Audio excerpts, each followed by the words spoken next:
ভিডিওতে 5টি সরকারি চাকরির গুরুত্বপূর্ণ আপডেট নিয়ে এসেছি, যেখানে তোমরা মাধ্যমিক পাস থেকে শুরু করে উচ্চ মাধ্যমিক পাস ও গ্র্যাজুয়েশন পাস শিক্ষাগত যোগ্যতায় আবেদন করতে পারবে। তো চলুন এই মার্চ মাসে যে বিজ্ঞপ্তিগুলো রয়েছে চলুন দেখে নিই সংক্ষিপ্তভাবে কোন কোন সরকারি চাকরি ফর্ম ফিল আপ করতে পারবেন আপনারা মাধ্যমিক পাস থেকে শুরু করে উচ্চ মাধ্যমিক পাস ও গ্র্যাজুয়েশন পাস শিক্ষাগত যোগ্যতায়। প্রথমে আমরা যে চাকরিটি নিয়ে আলোচনা করব, তখন বলা হয়েছে সিআইএসএফ নিউ রিক্রুটমেন্ট 2025 নিয়ে হবে আপনাদের কনস্টেবল পদে এবং টোটাল শূন্য পদ রয়েছে এখানে 1100। শিক্ষাগত যোগ্যতা শুধুমাত্র আপনারা 10 পাস করে থাকলে আবেদন করতে পারছেন। বয়স বলা হচ্ছে 18 থেকে 23 বছরের বয়স হয়ে থাকলে আপনারা আবেদন করতে পারবেন। এছাড়া যারা এসটি, এসসি, ওবিসি রয়েছেন তিনারা কিন্তু সরকারি নিয়ম অনুসারে আবেদন করার তারিখ যখন বলা হয়েছে 5/3/2025 থেকে 3/4/2025 তারিখের মধ্যে কিন্তু আপনাকে আবেদন করতে হবে। এবং আবেদন করার ফিজ এখানে বলা হয়েছে ইউআর, ইডব্লিউএস, ওবিসি এদের ক্ষেত্রে 100 টাকা এবং যারা এসটি, এসসি, ইএসএম আছেন তেনাদের ক্ষেত্রে কোনো রকম চার্জ লাগছে। পরবর্তী বিজ্ঞপ্তিটি হলো আসাম রাইফেল রিক্রুটমেন্ট 2025। নিয়োগ করা হচ্ছে আপনাদেরকে টেকনিক্যাল ও ট্রেডসম্যান পদে। এক্ষেত্রে শুধুমাত্র যারা মেল ক্যান্ডিডেট তিনারাই কিন্তু আবেদন করতে পারছেন এবং টোটাল শূন্যপদ রয়েছে এক্ষেত্রে 215টি। কোয়ালিফিকেশন বলা আছে ক্লাস 10 পাস ও 12 পাস ও ডিপ্লোমা করে থাকলে কিন্তু আবেদন করার জন্য প্রার্থীর বয়স হতে হবে 18 থেকে 30 বছরের মধ্যে এবং সরকারি নিয়ম অনুসারে এসটি, এসসি, ওবিসি যারা রয়েছেন তিনাদের কিন্তু বয়সে ছাড় দেওয়া হবে। এবং স্টার্টিং স্যালারি ক্ষেত্রে বলা হয়েছে 25,500 টাকা দেওয়া হবে প্রত্যেক মাসে। আবেদন করার তারিখ বলা হয়েছে 22 ফেব্রুয়ারি থেকে 23 মার্চ 2025 তারিখ পর্যন্ত। সিলেকশন করা হবে র্যালির মাধ্যমে। র্যালির ডেট বলা আছে এপ্রিল 2025। আবেদন করার জন্য ফিজ ইউআর, ওবিসি, ইডব্লিউএস এদের ক্ষেত্রে 100 টাকা। পরবর্তী যে বিজ্ঞপ্তি আছে সেটি হলো সিএসআইআর সিএমইআরআই রিক্রুটমেন্ট 2025। নিয়োগ করা হবে আপনাদেরকে জুনিয়র সেক্রেটারি অ্যাসিস্ট্যান্ট পদে।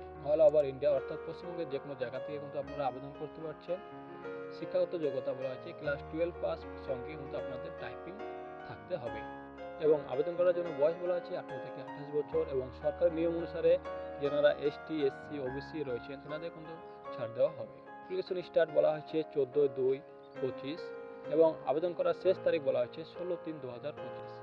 এক্ষেত্রে আবেদন করতে পারবেন মেল ফিমেল উভয়ে কিন্তু আবেদন করতে পারছেন। স্যালারি বলা হচ্ছে প্রত্যেক মাসে 36,000 থেকে দেওয়া হবে। সিলেকশন হবে আপনাদের রাইটিং ও টাইপিং এর ভিত্তিতে।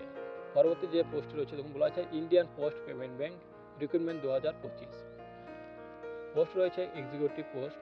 শিক্ষাগত যোগ্যতা এনি গ্র্যাজুয়েট অর্থাৎ আর্টস, সায়েন্স থেকে কমার্স যে কোনো শাখায় আপনি গ্র্যাজুয়েট করে থাকলে কিন্তু আবেদন করতে পারছেন এবং আবেদন করার জন্য প্রার্থীর বয়স বলা হয়েছে 21 থেকে 35 বছরের মধ্যে বয়স হতে হবে। এছাড়াও যারা এসটি, ওবিসি, এসসি রয়েছেন তেনারা কিন্তু সরকারি নিয়ম অনুসারে ছাড় পাবে এবং আপনাদের স্টার্টিং স্যালারি দেওয়া হবে 30,000 টাকা প্রত্যেক মাসে। অ্যাপ্লিকেশন স্টার্ট হবে 1 মার্চ 2025 এবং আবেদন করতে পারবেন আপনারা 21 মার্চ 2025 তারিখ পর্যন্ত। আবেদন করার জন্য ফিজ যারা জেনারেল এবং ওবিসি, ইডব্লিউএস ক্যাটাগরি রয়েছেন তেনাদের ক্ষেত্রে 750 টাকা এবং যারা এসসি, এসটি, পিডব্লিউবিডি রয়েছেন তেনাদের ক্ষেত্রে 150 টাকা কিন্তু অনলাইন চার্জ দিতে হবে। সিলেকশন হবে শুধুমাত্র ইন্টারভিউয়ের মাধ্যমে। পরবর্তী যে চাকরিটি আছে ডাব্লিউবিপিএসসি রিক্রুটমেন্ট 2025। পোস্ট রয়েছে ক্লার্কশিপ, আইডিও, এমবিআই, নন টেকনিক্যাল। শিক্ষাগত যোগ্যতা এক্ষেত্রে ক্লাস 10 পাস ও গ্র্যাজুয়েশন পাস করে থাকলে আপনারা সকলেই কিন্তু আবেদন করতে পারছেন। আবেদন করার জন্য বয়স বলা হয়েছে 18 থেকে 40 বছরের মধ্যে বয়স থাকলে আপনারা আবেদন করতে পারবেন এবং স্যালারি দেওয়া হবে প্রত্যেক মাসে 37,700 থেকে 81,100 টাকা। যারা ওবিসি, ইউআর, ইডব্লিউএস রয়েছেন তেনাদের ক্ষেত্রে আবেদন করার জন্য চার্জ দিতে হবে 110 টাকা